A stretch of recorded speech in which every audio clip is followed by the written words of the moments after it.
people are increasingly fed up by the accommodation and the appeasing of a Muslim minority, and but more important, the culture that wants to destroy us. Because this is the end of the day what Islam will do. It will destroy everything that we stand for. And the more we accommodate them, the less we will get in return, I'm sure of that. Yes, quite so.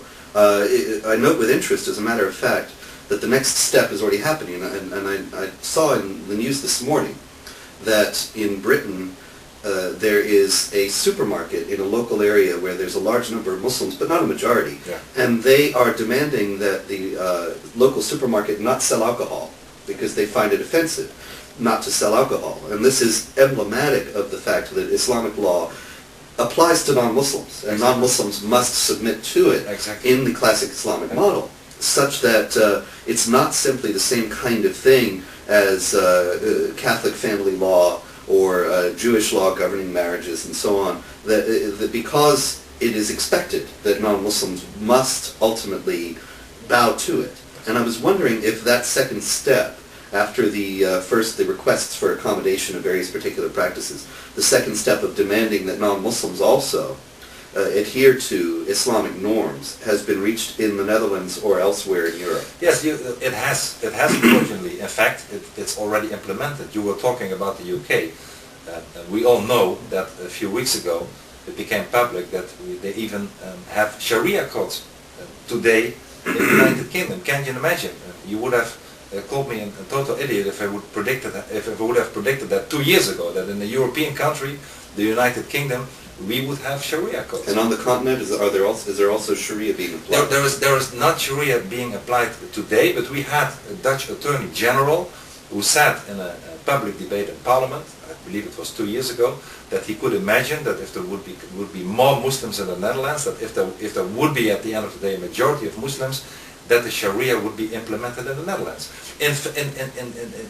What he should have said is that I will make sure that A, never our country will consist out of 50% of Muslims, but B, even if that would happen, that we would do everything to prevent the Sharia being implemented, because Sharia means end of democracy. Sharia means end of freedom.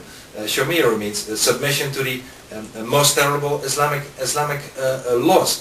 So you see that indeed happening, those kind of demands in Europe and in the Netherlands. Slowly the political elite is giving in, but, and this is the good news, the public, the electorate is increasingly fed up by accommodating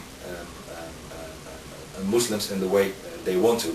So the countervailing power against the weak demitude of the political elite is increasingly strong. So you see the UK as a kind of European vanguard in its adoption of Sharia, and you think that continental Europe will follow?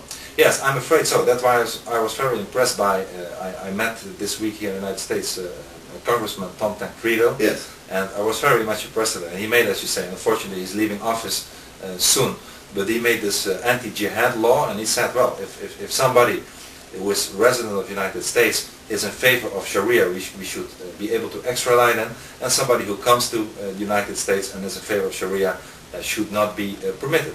I mean, this is a first step. I would wish that European leaders, Robert, we are we have a problem in Europe that we have no real leaders anymore. There is a lack of leadership in Europe. People who lead their country, they are all accommodating, they are all looking for political, economical, political correct reasons, wanting to be in office the day after tomorrow, but they are forgetting that we are losing our continent, we are losing our identity, we are losing everything that we stand for. And this is leadership, that you stand up and that you say whatever the consequences, this may not and shall not ever happen. And unfortunately that is lacking in Europe today. Do you think that in the coming years that there will be a growing movement in Europe against Islamization and that the mainstream parties will take it up?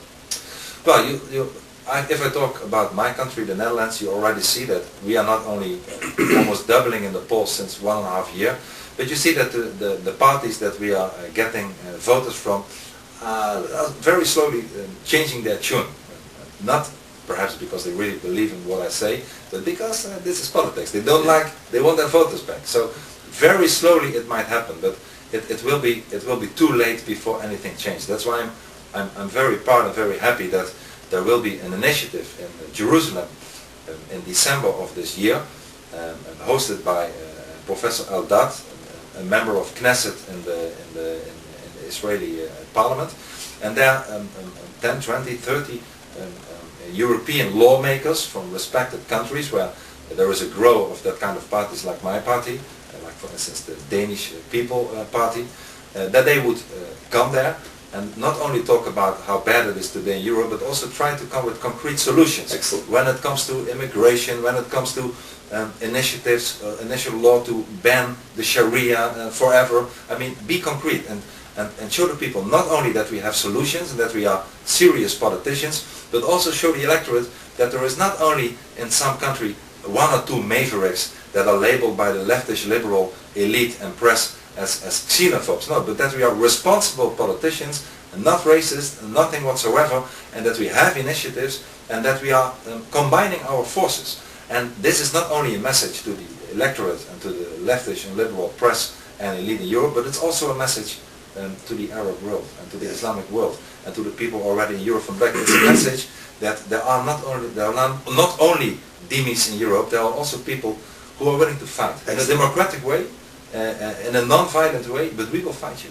And we will start now or we will never stop. And that we are aware of what the program is. We are aware of what they're trying to do. Exactly. When the mainstream is still completely clueless about this. You're fully right. Excellent. Excellent. Well, that sounds like a very important conference. It is. And I wish you all success in that. I hope you will be there. I hope so. Okay, yes, it will be great. Yes. In any case, do you see then the future of Europe as one in which anti-Islamic, anti-Islamization groups might actually become a majority? Well, a lot of things have to happen. I was a guest in Switzerland not so long ago in Bad Yeor and her husband. And you know, she wrote this important book, Eurabia. Yes. And I remember when I first read it, like I read with all the pleasure all your books as well, and I learned a lot from it, really. That when you read it at the first time, you think, well, it's maybe in the future. It will happen, but it's coming very, very close, and we are very far away today for the anti-Islamization organizations to become a majority. Yes. But we are gaining voter by voter, person by person, day by day. We are gaining ground. We are winning very slowly, but we are winning, and this is so important. So it will not be in a couple of years' time perhaps, but it also depends what the elite, what the ruling dhimmis of the elite will do. Will they change their tune or will they not? Because like I told you, in many countries the gap between the political elite and the vox populi is very, very large. Yes. And if that bridge will not be crossed, then I think it will be even sooner that there would come a majority of people who fight against it.